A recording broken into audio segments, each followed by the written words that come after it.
আজকে যে গল্পটা আমি পড়ে শোনাবো সেটির নাম হচ্ছে বোকা সিংহ আর চালাক শেয়াল।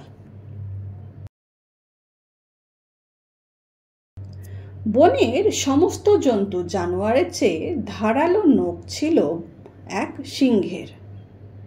সেই জন্য ওই সিংহের নাম হয়েছিল খরনখর। সেই ছিল ওই বনের রাজা। একদিন ভীষণ ক্ষুধার্ত হয়ে খরনখর ঘুরে বেড়াচ্ছিল বনে। কিন্তু সারাদিন ঘুরেও সে শিকার খুঁজে পেল না একটাও।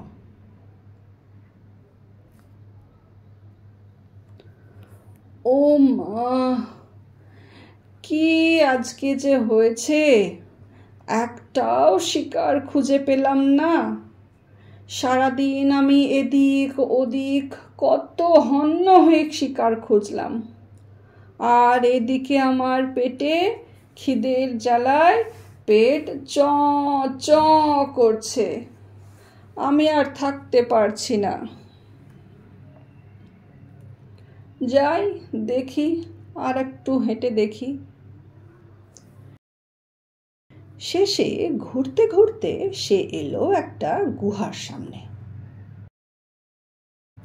সেখানে থাকতো দধিপুচ্ছ নামে একটা শেয়াল। আরে ওইটা কি? ওইটা যে মনে হচ্ছে একটি গুহা। হ্যাঁ, ঠিকই তো। এই গুহার ভিতরে কে থাকে? দেখি একটু গিয়ে ভালো করে। এই তো, এখানে তো পায়ের চিহ্ন দেখতে পাচ্ছি। এটা কার পায়ের চিহ্ন? হ্যাঁ, এটা তো শিয়ালের পায়ের চিহ্ন। তার মানে এটা ঠিক দধিপুচ্ছ তো। হ্যাঁ হ্যাঁ হ্যাঁ, তাই হবে। এটা দধিপুচ্ছর গুহা। তখন খরনখর ভাবল, দধিপুচ্ছ ফিরে না আসা পর্যন্ত আমি এই গুহার ভেতরেই লুকিয়ে অপেক্ষা করি। ও ফিরে এলেই ওকেই খাবো। ওহ, আমার কি বুদ্ধি! আমি হচ্ছি জিনিয়াস। আমি আজকে পেট ভরে দধিপুচ্ছর মাংস খাবো।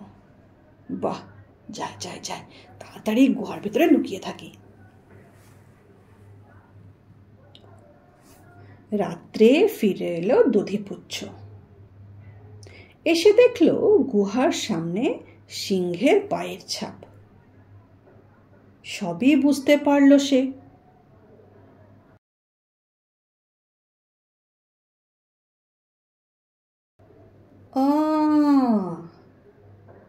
ওহো, তাহলে তো খরনখর এখানেই আছে। কি করি এখন আমি? ভাবতে বসলো দধিপুচ্ছ। হ্যাঁ, বুঝতে পেরেছি। বেটা আমার শিকার করার জন্যই আমারই গুহার ভিতরে লুকিয়ে আছে। দাঁড়া, তোকে দেখাচ্ছি মজা। তুই কি করে যে আমার শিকার করিস, আমি তোকে মজা দেখাবো। মনে মনে এই সব ভেবে সে চিৎকার করে বলল, ও গুহামশাই, গুহামশাই, কেমন আছো?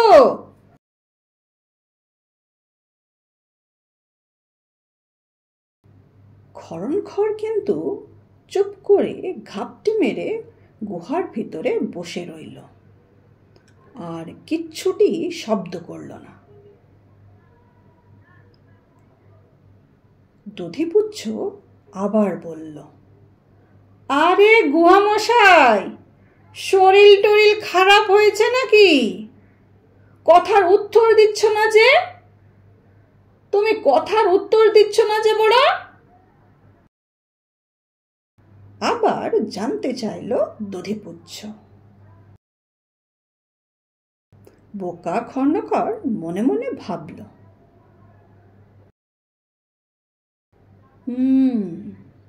শুনে মনে হচ্ছে এই দধিপুচ্ছ আর গুহার মধ্যে খুব ভাব।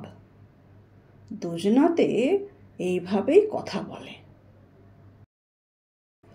এর কথাগুলো শুনে যা মনে হচ্ছে আমার, প্রত্যেক দিন গুহার সঙ্গে কথাবার্তা হয় ওর। কিন্তু আজকে গুহা চুপচাপ কেন? বুঝতে পেরেছি বুঝতে পেরেছি বুঝতে পেরেছি আমি সবই বুঝতে পেরেছি। আমি আছি বলে ভয় পেয়েছে বোধহয়, ওই জন্য গুহা কোনো উত্তর দিচ্ছে না। ঠিক আছে, আমি সব বুঝতে পেরেছি।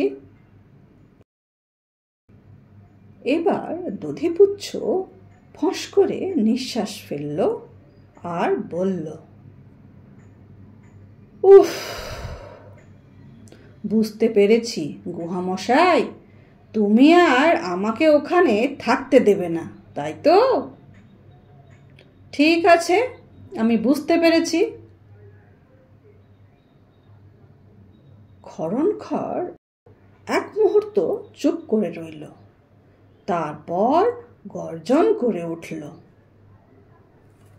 হাউ!